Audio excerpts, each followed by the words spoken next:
Assalamualaikum warahmatullahi wabarakatuh, dan salam sejahtera.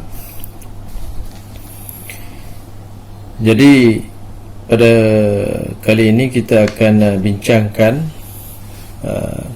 topik pembelajaran kita, iaitu parametrik dan bukan parametrik.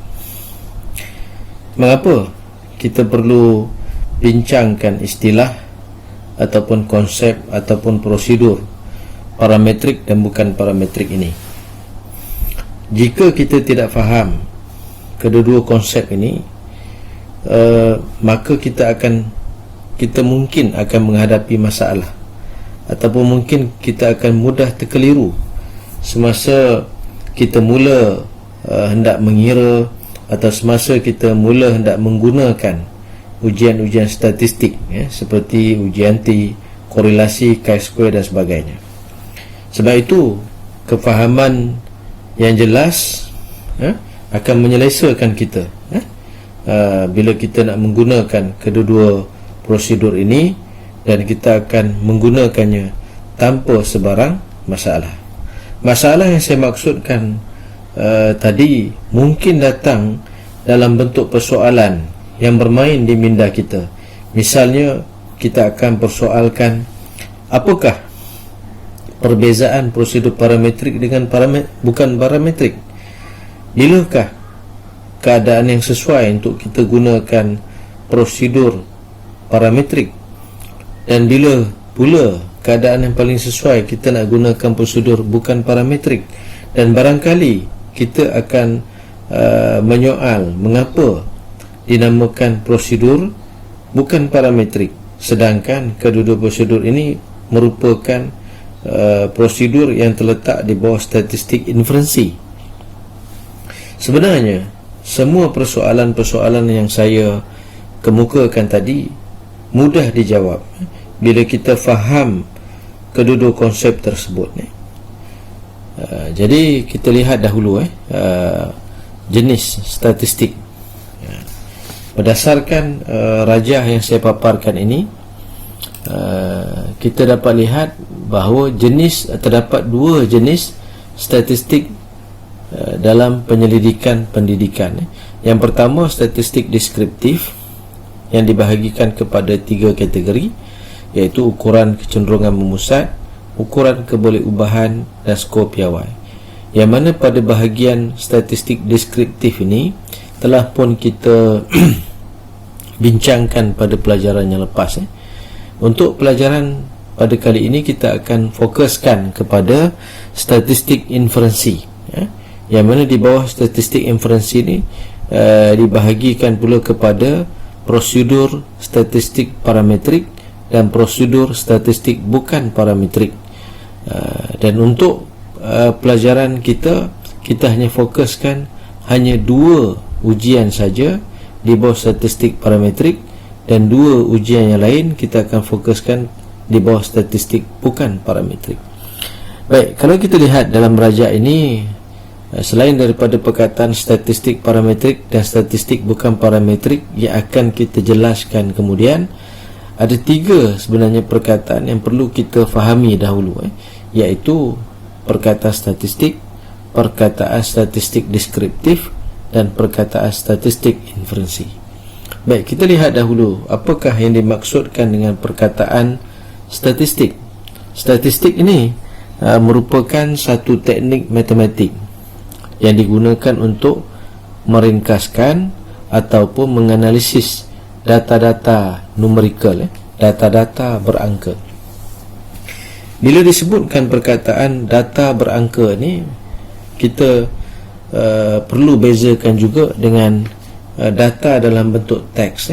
Data berangka ini dia melibatkan kombinasi angka 0 hingga 9, manakala data dalam bentuk teks ni mungkin dalam bentuk perkataan ataupun dalam bentuk ayat-ayat tertentu.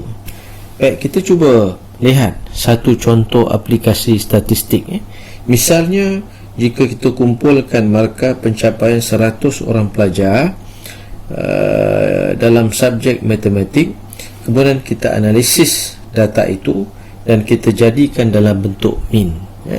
maka ia bermakna kita telah pun mengaplikasikan prosedur statistik. Maknanya kita telah meringkaskan data skor 100 orang pelajar itu kepada satu nombor sahaja, dan satu nombor ini boleh menceritakan ataupun menghuraikan 100 orang pelajar itu pula. Baik, statistik yang kita bincangkan maknanya tadi sebenarnya ada dua pecahan kecilnya, iaitu statistik deskriptif dan satu lagi statistik inferensi. Statistik deskriptif ini bermaksud satu teknik matematik juga yang digunakan untuk mengorganisasi, meringkaskan dan memaparkan satu set data berangka. Baik, saya berikan contoh. Misalnya, kalau kita nak mengira min markah pencapaian matematik dua buah kelas, misalnya bila kita kira, kita akan dapat min markah matematik kelas A ialah 69, manakala min markah matematik kelas B kita dapat 89. Ini bermakna kita telah pun merorganisasi dan meringkaskan dua jenis data itu sehingga kita boleh menceritakan ataupun menghuraikan pencapaian matematik bagi kedua-dua buah kelas itu. Selain itu, statistik deskriptif ini juga kita boleh gunakan untuk kita paparkan data-data dalam bentuk numerikal ini, dengan cara kita gunakan carta pai, carta palang, carta bar dan sebagainya. Jadi secara ringkasnya, statistik ini sebenarnya cuba mendescribe, cuba menghuraikan data-data yang dikumpulkan tanpa kita menghiraukan, tanpa kita menghiraukan bentuk ataupun parameter populasi data itu. Dan statistik ini juga bertujuan untuk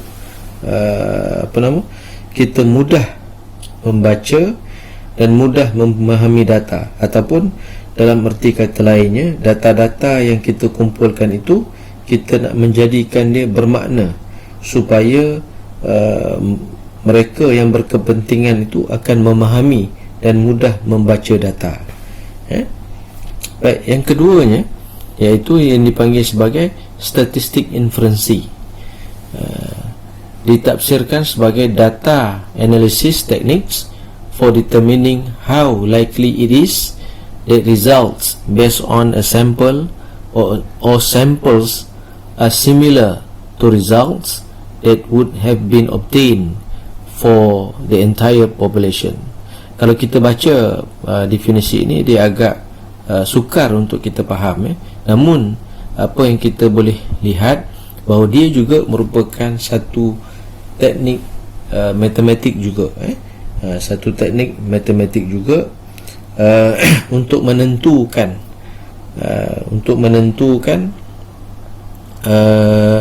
hasil dapatan dalam sampel itu serupa dengan hasil yang ada dalam populasi. Maknanya dalam konsep ataupun dalam konteks statistik inferensi ini, dia ada dua perkara yang penting. Satu yang dipanggil sebagai populasi, satu lagi dipanggil sebagai sampel. Seperti mana yang kita dah ketahui bahawa sampel itu diambil daripada populasi. Mengapa kita perlu mengambil sampel? Kerana sebagai penyelidik, kadang-kadang kita ni mungkin menghadapi kekangan masa, kekangan kewangan dan kekangan tenaga untuk kita mengumpulkan data daripada populasi yang besar. Sebab itu kita perlu mengambil sampel daripada populasi, supaya kita dapat menjimatkan masa kita, dapat menjimatkan kewangan kita dan tenaga kita untuk menjalankan penyelidikan. So dalam statistik ini kita akan menganalisis dan menentukan kemungkinan dapatan daripada sampel kajian kita itu serupa dengan apa yang berlaku dalam populasi, di mana sampel diambil. Maknanya dapatan pada sampel boleh kita infer ataupun dibuatkan satu kesimpulan ataupun diprojekkan semula bagi menerangkan apa yang berlaku dalam populasi. So di sini seperti mana yang saya sebutkan tadi, dua perkara yang penting, sampel dan populasi. Bagaimana sampel itu boleh menjelaskan keadaan populasi tersebut. Jadi kita dah jelas tentang tiga perkataan ini ataupun tiga istilah ini, iaitu istilah statistik, istilah statistik deskriptif dan istilah statistik inferensi. Seterusnya kita lihat pula apakah yang dimaksudkan dengan parametrik. Perkataan parametrik ini sebenarnya berasal daripada perkataan parameter. Persoalannya, apakah parameter itu berbeza dengan perimeter? Sebenarnya kedua-dua istilah ini, kedua-dua istilah parameter dan perimeter ini merujuk kepada maksud yang sama. Cuma wujud perbezaan dari segi ataupun dari aspek yang diukur. Untuk perimeter, aspek yang diukur itu lebih kepada aspek yang bersifat fizikal. Maknanya benda yang boleh kita perhatikan, perkara yang boleh kita perhatikan. Manakala untuk parameter, dia merujuk kepada aspek-aspek yang lebih kepada yang abstrak. Maknanya sesuatu yang kita tidak dapat lihat seperti mana kita melihat dalam aspek perimeter itu.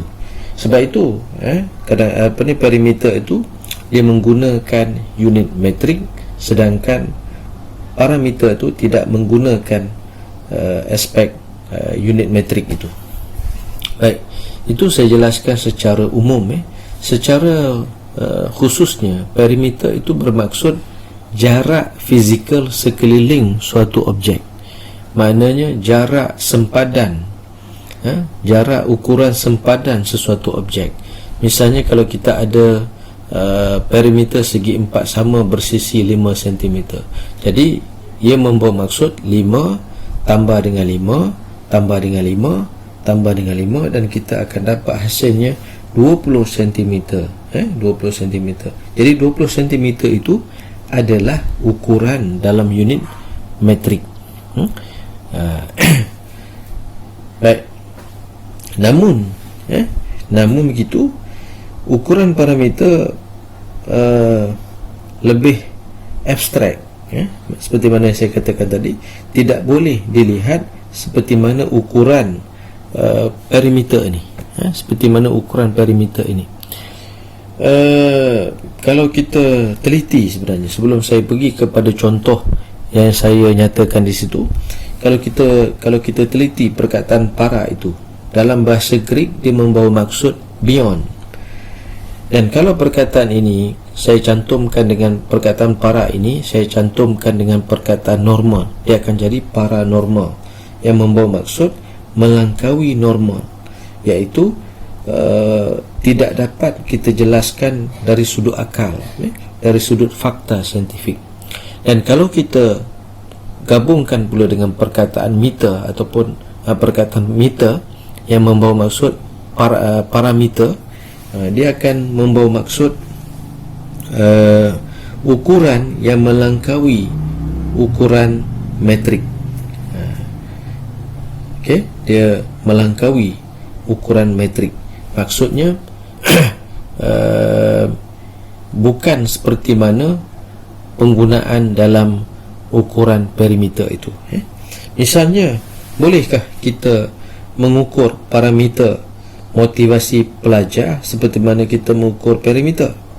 Sudah tentu kita tidak boleh berbuat begitu, kerana perimeter mengukur jumlah jarak luar ataupun jumlah jarak yang bersifat fizikal sesuatu objek dalam unit metrik, misalnya sentimeter, meter dan sebagainya.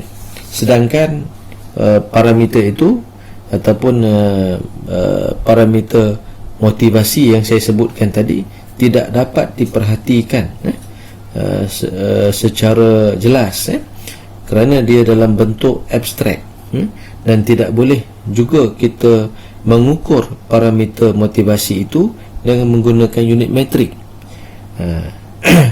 Cuma kita boleh mengesan ataupun kita boleh mengetahui, boleh mengenal pasti parameter motivasi itu apabila kita mengenal pasti lingkungan populasi di mana sesuatu sampel itu berada.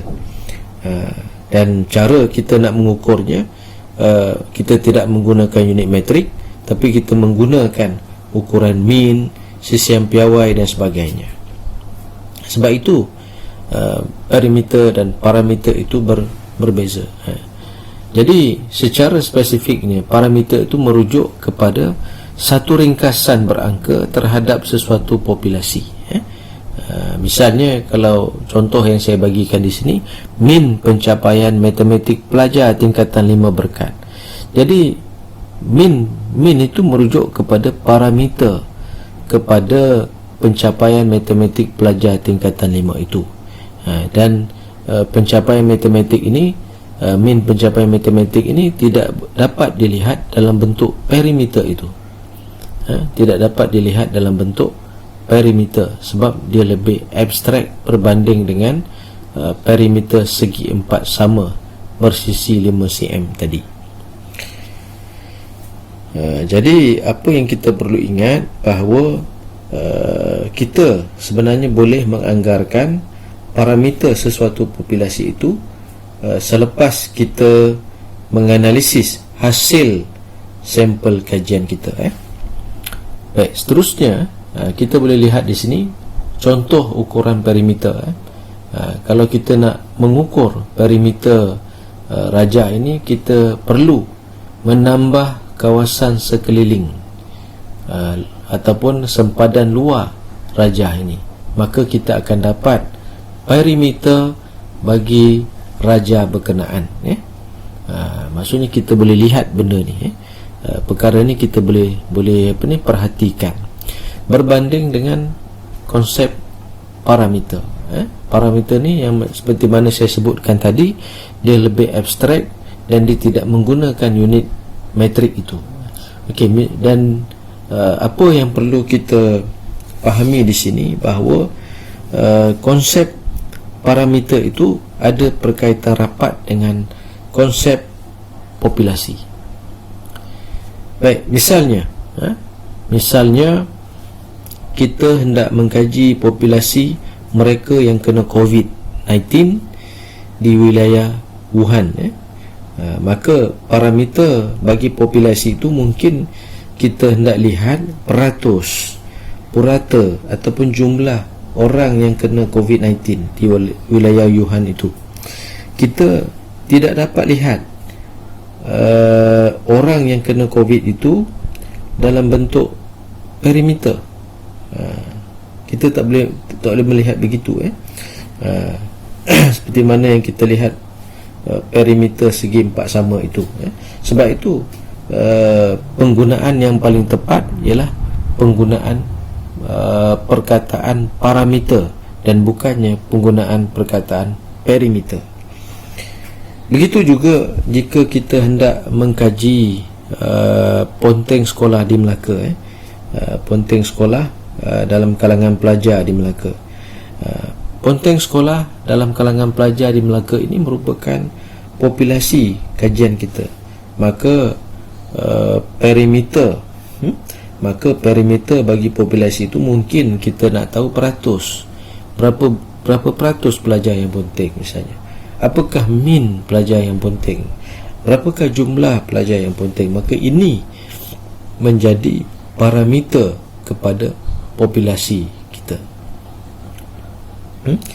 Maknanya bila kita tahu ataupun kita kenal pasti populasi, maka mudah bagi kita untuk tahu parameter populasi itu, sama ada dalam bentuk peratus, min, jumlah dan sebagainya. Baik. apakah itu statistik parametrik? Tadi kita sudah faham bahawa bila sebut perkataan parametrik ini, dia ada kaitannya dengan populasi.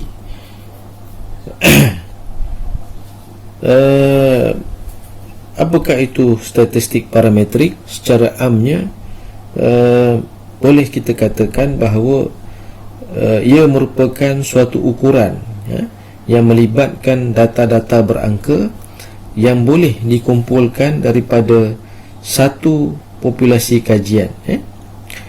Kalau kita lihat tafsiran daripada Jackson, statistik parametrik ini merupakan satu bentuk ujian statistik yang melibatkan aktiviti membuat andaian mengenai anggaran ciri-ciri ataupun parameter populasi. Ini yang saya katakan tadi bahawa statistik parametrik ini dia ada kaitan dengan populasi, populasi dan sampel. Jadi apa yang kita perlu faham dalam prosedur statistik parametrik ini, iaitu sebelum kita nak menggunakan statistik parametrik, iaitu misalnya kita nak gunakan ujian T, kita nak gunakan ujian korelasi, kita kena pastikan terlebih dahulu data yang kita kumpulkan itu mesti dalam bentuk taburan normal, mesti dalam bentuk taburan normal. Maknanya jika kita tidak patuhi bentuk data dalam taburan normal ini, kita tidak boleh menjalankan prosedur statistik parametrik.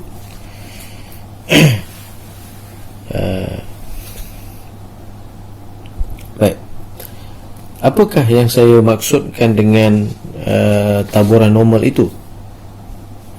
Kalau boleh dilihat pada rajak ini, kita boleh perhatikan seperti sebuah loceng yang terbalik.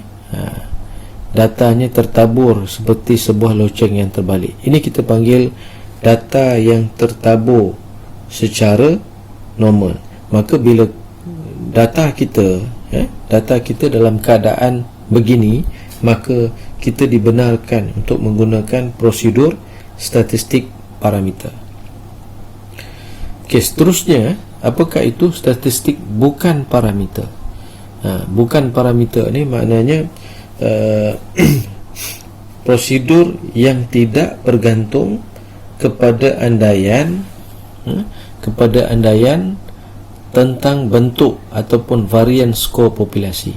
Maknanya kalau kita faham tadi, statistik parametrik dia begitu mementingkan data yang kita kumpulkan itu tertabur secara normal.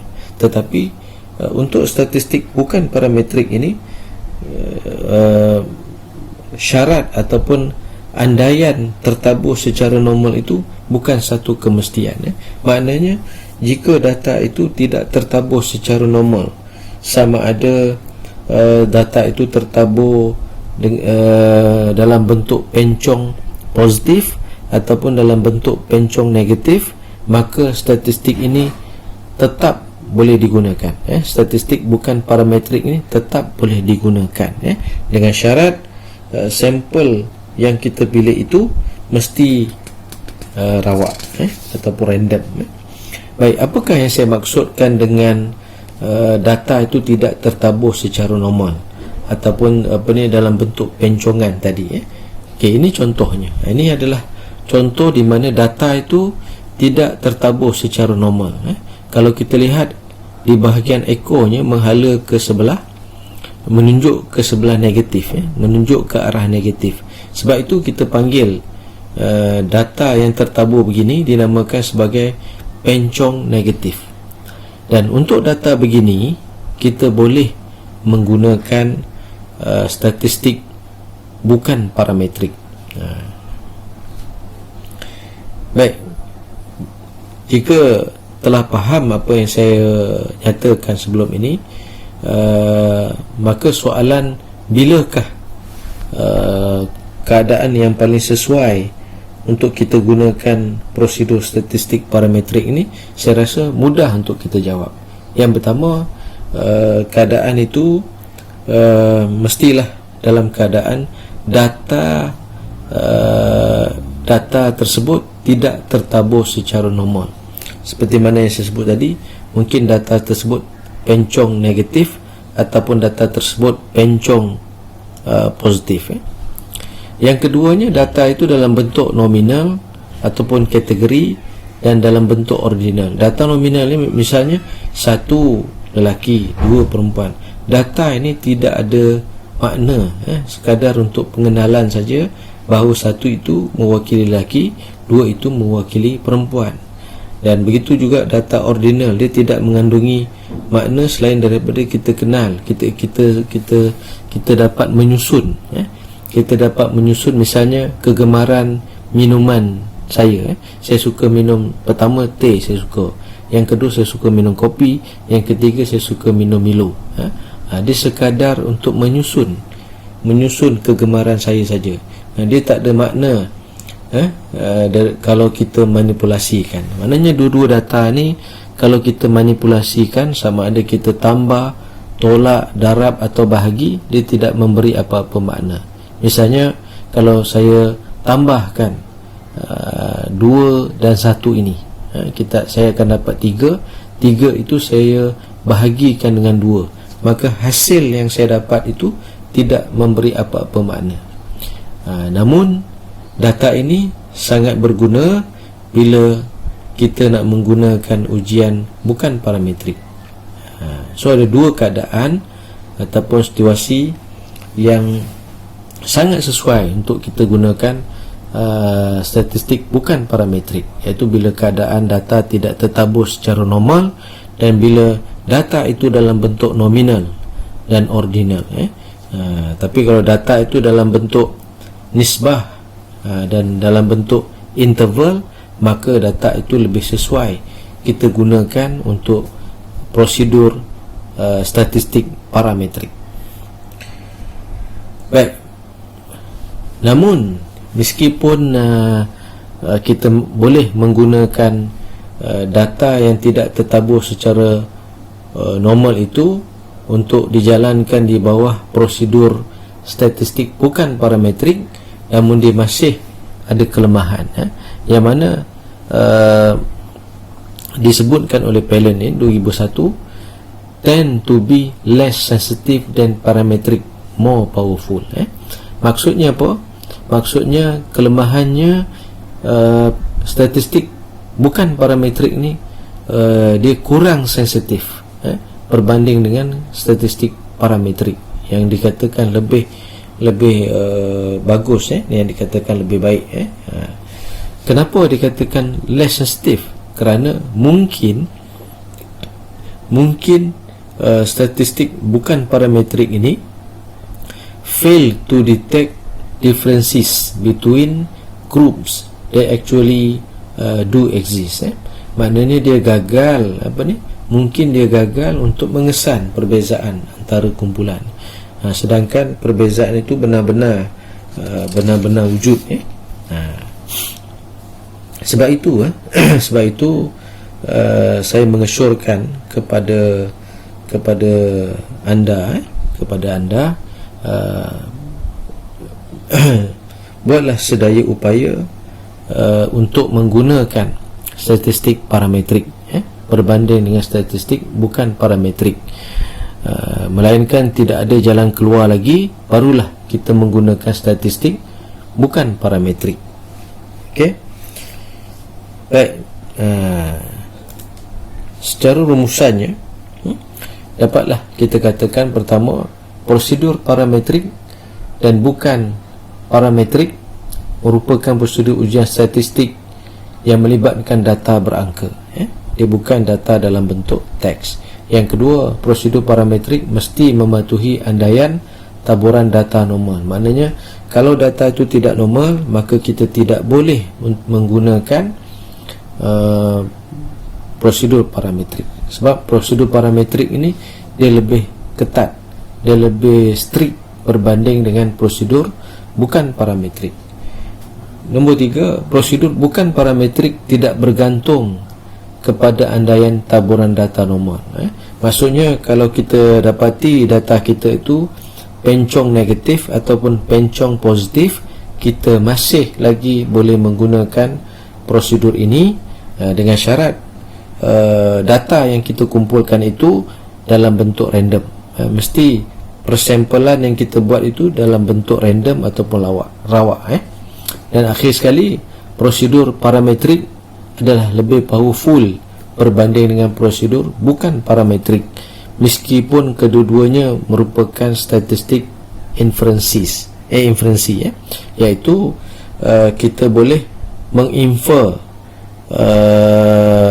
dapatan daripada sampel kepada populasi.